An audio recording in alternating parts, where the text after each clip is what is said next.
Assalamualaikum warahmatullahi wabarakatuh. Salam sejahtera buat kita semua. Teman-teman semua, selamat berjumpa kembali di channel saya, Opini Kang Irfan. Obrolan politik terkini yang mana kita akan ngobrol dan membahas dengan santai, lugas, dan tetap beretika tentang politik kekinian dan kedisinian.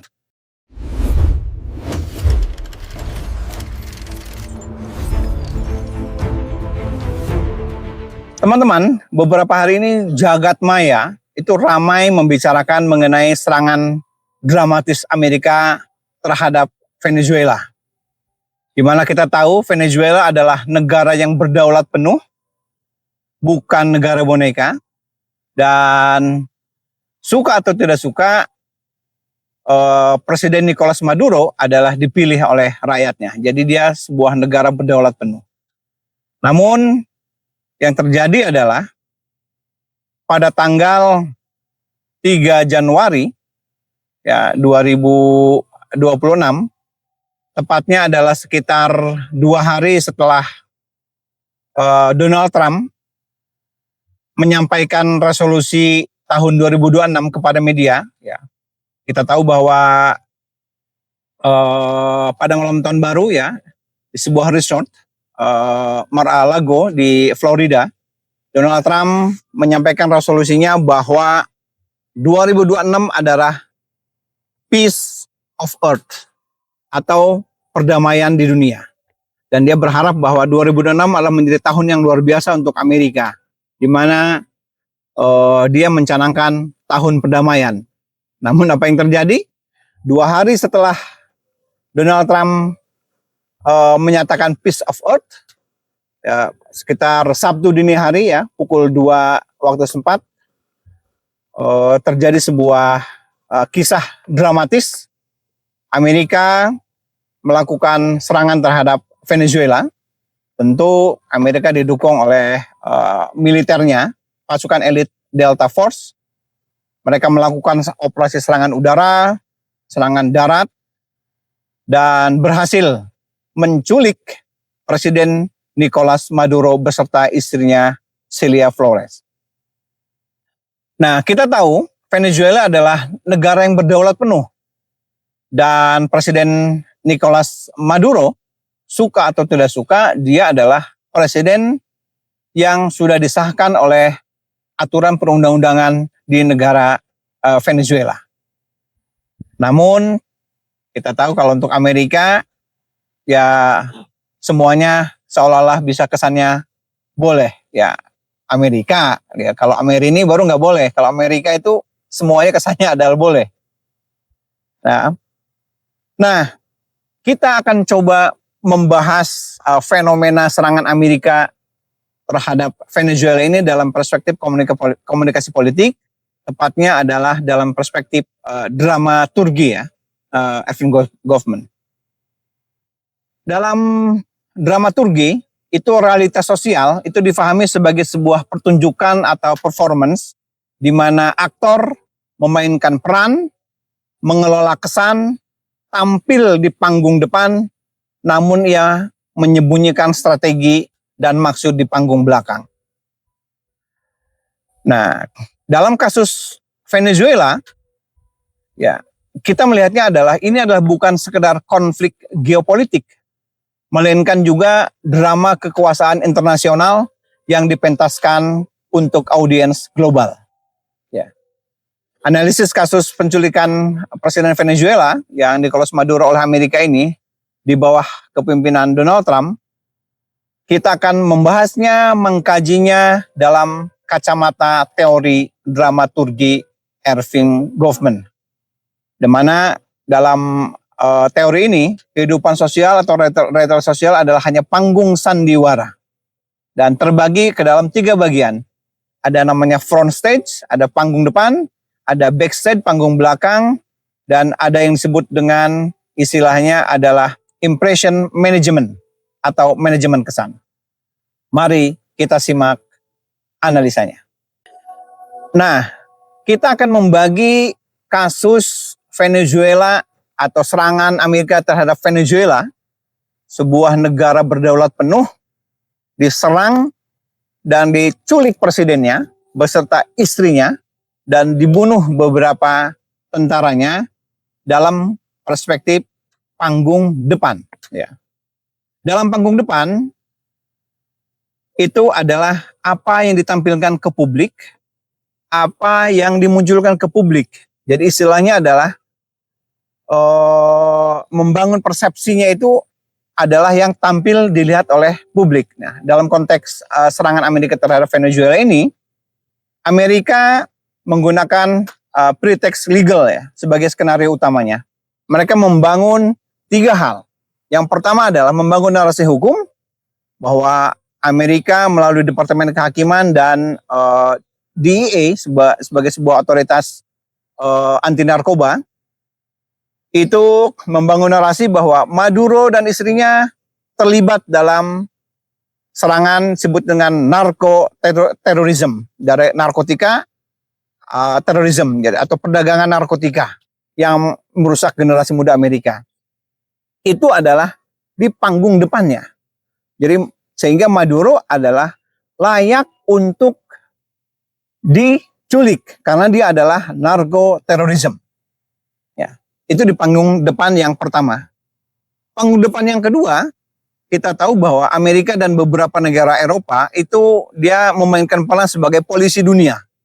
Sehingga di mana ada peperangan, biasanya di situ ada Amerika. Ya. Jadi itu realitas yang terjadi di depan. Jadi Amerika khususnya itu memposisikan diri sebagai seorang atau sebuah negara polisi dunia.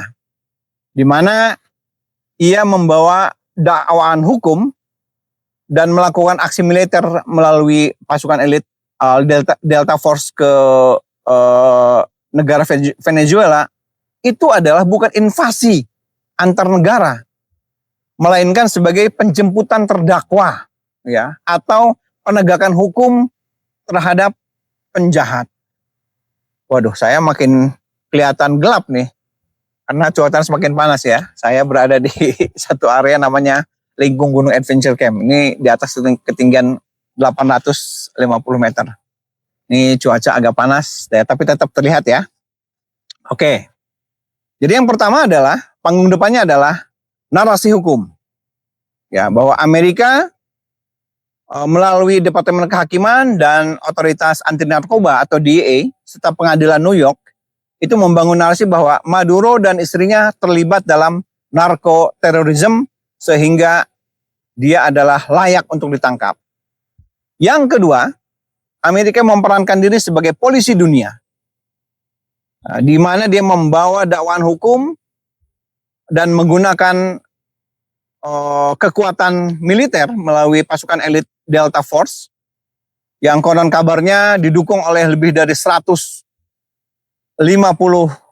pasukan udara, baik drone maupun pesawat tempur. Tapi itu adalah bukan invasi antar negara, melainkan sebagai penjemputan terdakwa atau penegakan hukum terhadap seorang penjahat bernama Maduro. Ya, saya Maduro ini mungkin dia keturunan Madura juga ya, maka disebut dengan Maduro. Nah, jadi itulah yang dibungkus di panggung depan oleh narasi yang dibangun oleh pihak Amerika. Narasi hukum, yang kedua dia membawa kesan sebagai polisi dunia untuk menegakkan hukum. Jadi menculik Maduro itu adalah bukan menginvasi sebuah negara, tetapi dia melakukan penegakan hukum. Yang ketiga,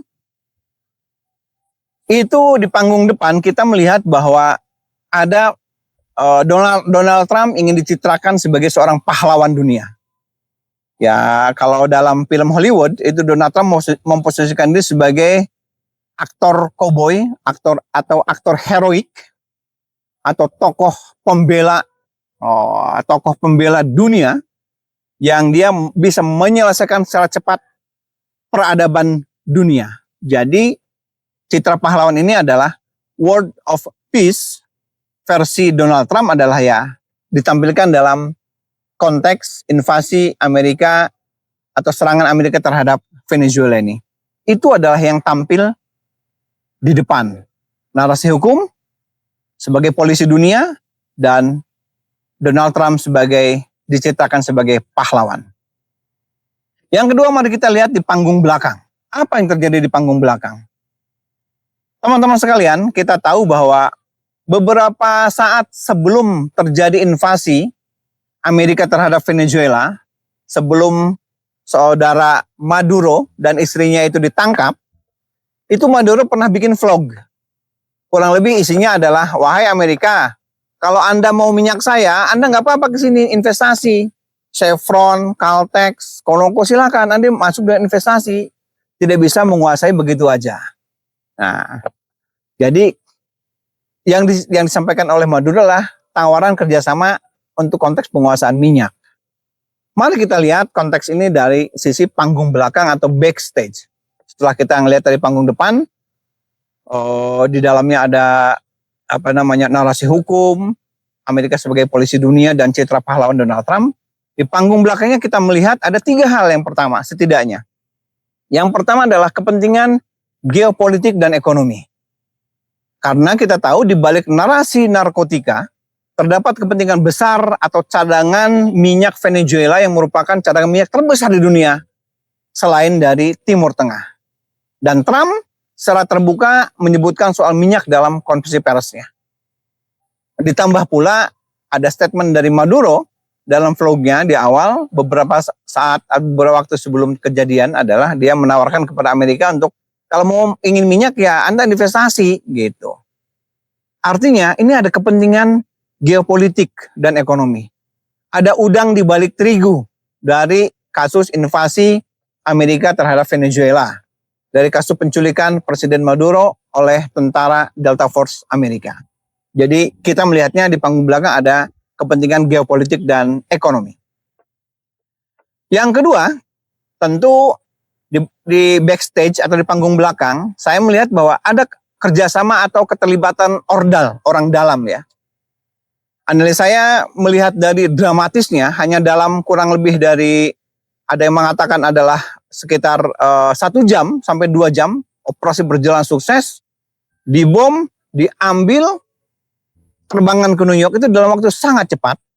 Itu agaknya tidak mungkin kalau nggak ada ordal. Nah, ordal ini kan biasanya kita tahu ya, ini mempercepat semua proses itu ordal.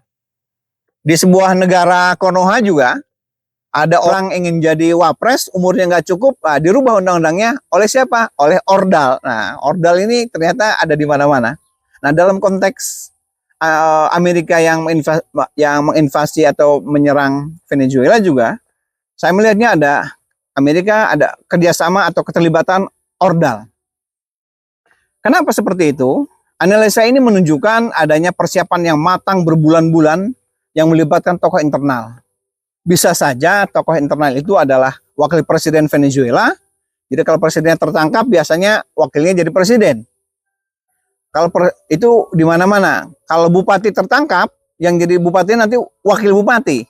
Wali kota tertangkap, yang jadi wali kota nanti wakil wali kota. Jadi ini biasanya adalah seperti itu tokoh internalnya. Jadi kemungkinannya bisa wakil presiden Venezuela atau tokoh oposisi ya.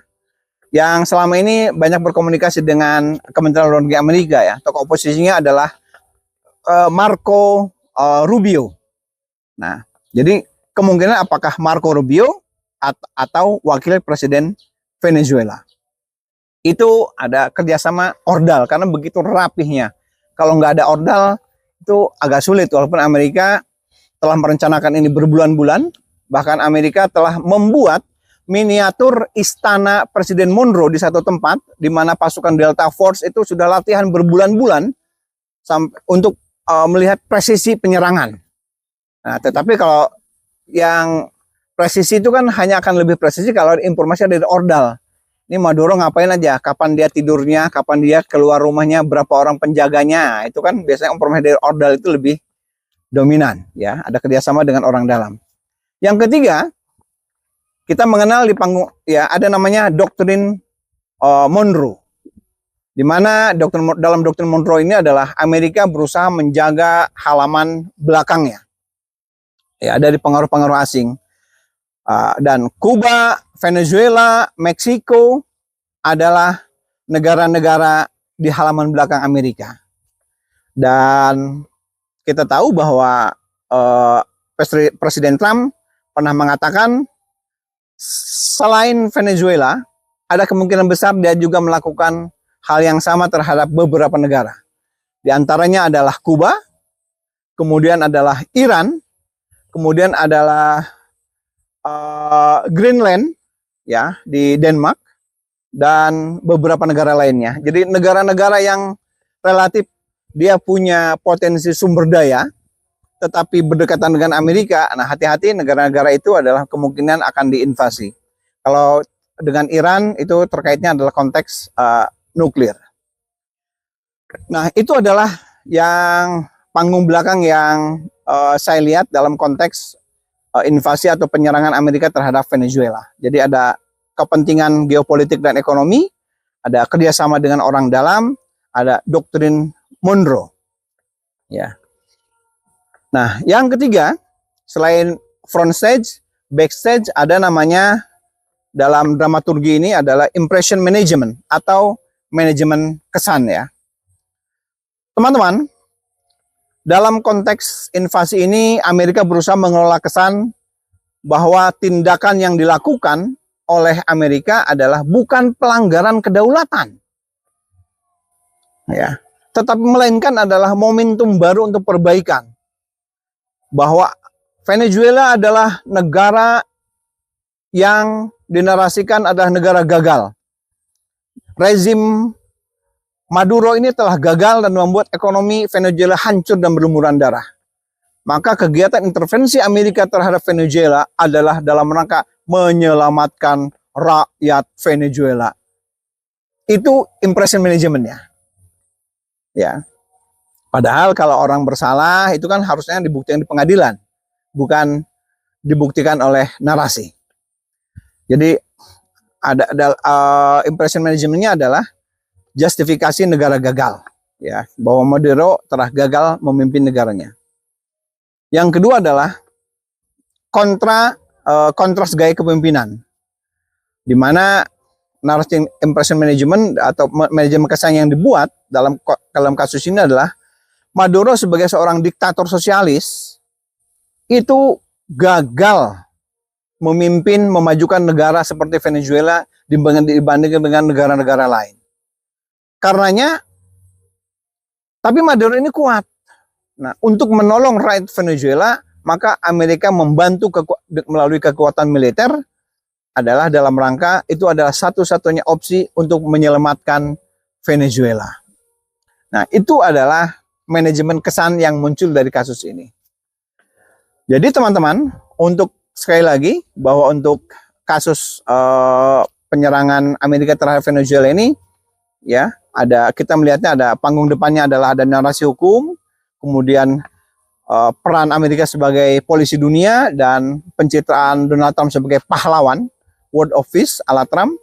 Kemudian panggung belakangnya ada kepentingan geopolitik dan ekonomi.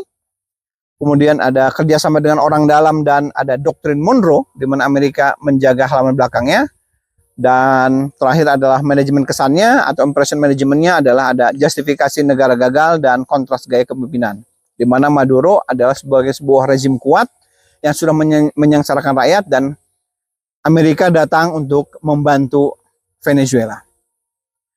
Nah, teman-teman, dari kesimpulan kasus ini dalam perspektif dramaturgi, ada kesimpulannya adalah bahwa penculikan ini adalah sebuah pertunjukan kekuasaan yang dirancang dengan sangat rapih di panggung depannya melalui surat penangkapan dan narasi anti narkoba, ya, untuk melegitimasi tindakan hukum yang dilakukan oleh Amerika. Sementara di panggung belakangnya digerakkan oleh adanya ambisi energi, geopolitik, dan kolaborasi rahasia antara Amerika dengan Ordal untuk mengganti rezim. Ya. Namun terakhir saya ingin mengatakan ada satu kutipan pepatah ya dari sejarawan Yunani, ya, Thucydides namanya, bahwa dia bilang bahwa the strong do that can, and the weak suffer what they must. Orang yang kuat itu melakukan apa yang mereka bisa, sementara orang yang lemah itu menderita apa yang mereka harus tanggung. Ya, ini adalah inti dari paham realisme dalam hubungan internasional. Artinya siapa yang kuat maka dia yang menang. Maka berhati-hatilah wahai Indonesia, negaraku tercinta, Anda harus jadi negara kuat. Ya, kalau Anda menjadi negara lemah, bisa saja yang kuat akan menelanjangi Anda. Yang kuat akan mencaplok Anda dan negara kuat akan menginvasi Anda. Saya tidak menakut-nakuti, tapi belajar dari kasus Kuba, di mana Fidel Castro melakukan nasionalisasi terhadap aset-aset tambang yang ada di negaranya, dan Amerika tersinggung, kemudian Amerika melakukan kegiatan intelijen dan kegiatan untuk penumbangan Fidel Castro. Itu kita tahu. Jadi hati-hatilah, dan saya percaya Presiden Prabowo dengan pengalaman militernya, karena beliau menjadi pasukan komando, dan Sandi Yuda memahami konteks Venezuela dalam konteks keindonesiaan. Mudah-mudahan negara kita tetap menjadi negara yang kuat. Tentu kekuatan negara adalah akan terjadi manakala pemerintah memiliki program-program yang bisa menguatkan rakyatnya, program-program yang bisa dirasakan baik oleh rakyatnya, karena negara yang kuat akan didukung oleh rakyat yang kuat. Terima kasih. Silahkan Anda komen dan subscribe dari channel ini. Selamat siang dan Assalamualaikum warahmatullahi wabarakatuh.